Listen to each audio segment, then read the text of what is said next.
Bonjour, bienvenue dans cette nouvelle vidéo. Merci de vous abonner, c'est gratuit, il suffit simplement de cliquer sur le logo qui apparaît en bas à droite de votre écran. Aujourd'hui, nous allons parler des bovins, ce qui veut dire que je vais parler du bœuf, de la vache et du veau. Les images que vous voyez ne sous-entendent pas que cette vidéo va vous montrer comment les préparer, pas du tout.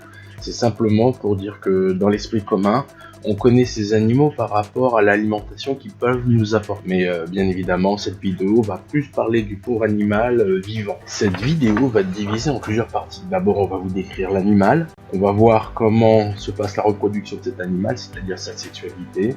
On va parler de l'intelligence du bovin. Et nous finirons donc cette vidéo avec plusieurs anecdotes intéressantes sur les bovins. Donc déjà, je peux vous dire que concernant les yeux, les vaches ont un large champ de vision qui fait à peu près 320 degrés binoculaires. Les bovins ne voient pas autant les couleurs que nous, mais ils ont quand même certaines capacités à voir telle ou telle couleur.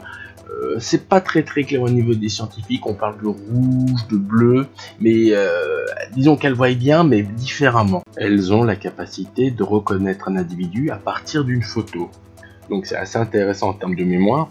Et elles ont un excellent odorat qui leur permet de repérer des individus ou des bovins rien qu'à l'odeur. Lorsque vous êtes dans un groupe ou un clan de bovins, la hiérarchie se fait généralement par l'ancienneté des individus qui composent ce clan. La vache est un animal extrêmement sociable. Il n'est absolument pas rare de voir des vaches copiner et se former des groupes composés de plusieurs vaches et rester ensemble, comme de bonnes amies. Maintenant, nous allons parler de la sexualité de la vache. Il faut savoir que son cycle sexuel dure environ une vingtaine de jours.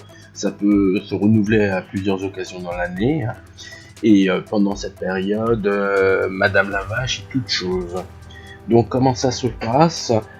D'abord il y a une phase d'ovulation, des signes de chaleur qui peuvent durer entre 6 et 30 heures. La vache accepte alors le chevauchement par un mâle. Elle meugle davantage, se montre plus agitée. Elle retient aussi son lait. Sa vulve est gonflée et présente quelques écoulements glaireux. Entre les chaleurs s'étire une période de repos d'environ 19 jours. Pendant laquelle Madame refuse l'assaillie, entre guillemets le rapport sexuel. La gestation de la vache est identique à la gestation de la femme humaine, c'est-à-dire 9 mois. Et le bébé, quand il vient dans le monde, pesera à peu près, selon les races, entre 40 et 50 kg. Concernant l'intelligence de la vache, je peux déjà vous dire que les vaches adorent résoudre des énigmes. On appelle ça l'effet Eureka. C'est une sorte d'excitation et de joie que peut éprouver la vache quand elle peut résoudre un problème. Par exemple, imaginons, on met une porte et derrière cette porte, il y a de la bonne nourriture qui l'attend. Dès qu'elle arrive enfin à pouvoir ouvrir cette porte, enfin ouvrir cet obstacle, passer à l'obstacle, à ce moment-là, il y aura une excitation morphologique dans tout son corps qu'elle éprouvera, une véritable sensation de joie. D'ailleurs, paradoxalement, ça nous fait beaucoup penser à ce qu'on appelle les escape games. Ce sont des jeux pour les humains où il y a des épreuves, des énigmes et il faut arriver à sortir de l'endroit le plus rapidement possible. Les bovins sont capables de reconnaître des formes géométriques, triangles, cercles, carrés, etc. Ils sont également capables de faire la distinction entre plusieurs espèces et peuvent reconnaître des individus familiers parmi d'autres. On peut dire aussi qu'elles possèdent une bonne mémoire à long terme. Elles conservent le souvenir d'une association entre un indice visuel et une récompense alimentaire pendant au moins une durée d'1 an.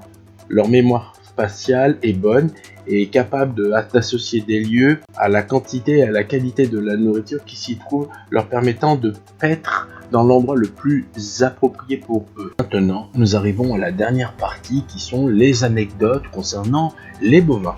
Déjà, une première anecdote qui est très intéressante. La vache a la capacité de pouvoir monter des escaliers. Elle a des pattes arrière très puissantes et la capacité donc de pouvoir monter ses marches. Mais dès qu'elle est en haut, elle se retrouve dans une situation où son centre de gravité est mal répartie et en plus morphologiquement elle n'est pas adaptée. Donc il y a eu beaucoup d'histoires où il y a eu des animaux, des vaches qui ont été coincées dans des étages et il a fallu soit casser les murs, soit trouver des moyens pour pouvoir faire descendre l'animal. Lors du tsunami de 2004 en Asie, une vache a été retrouvée à 10 km des terres, vivante après avoir flotté sur un bout de toit arraché. Elle a été surnommée la vache miraculeuse et est devenue une célébrité dans le lieu où elle vivait. Dans certains élevages modernes, on utilise de fausses vaches en carton pour inciter les jeunes taureaux à apprendre des comportements sociaux. Le problème, c'est que certaines vaches ont paniqué totalement en voyant ces silhouettes fixes et silencieuses. Donc elles se sont enfuies simplement parce qu'elles étaient paniquées en voyant ces choses qui étaient censées les rendre plus sociables. À l'époque de la guerre froide, la CIA avait sérieusement envisagé d'utiliser des bovins pour transporter du matériel d'espionnage dans certaines régions rurales sensibles. Des chercheurs ont réussi à prouver que les vaches produisaient plus de lait quand elles écoutaient de la musique douce, notamment de la musique classique. Par contre, lorsqu'on leur mettait de la musique un peu plus hard rock, c'était plutôt le contraire. En 1910, le président américain William Taft avait sa propre vache qui broutait sur les pelouses de la Maison Blanche. Manicam a été reconnue comme la plus petite vache au monde. Elle vivait en Inde et est rentrée au Guinness des records. Elle mesurait 61 cm de hauteur. Au Moyen-Âge, en Irlande, on croyait que certaines vaches étaient des dons magiques tombés du ciel, capables de produire du lait à l'infini pour les villages affamés. Certaines chansons folkloriques racontent des vaches fées, si précieuses qu'on leur construisait des maisons privatives. Voilà, cette vidéo est finie, merci de vous abonner et à bientôt pour de nouvelles vidéos.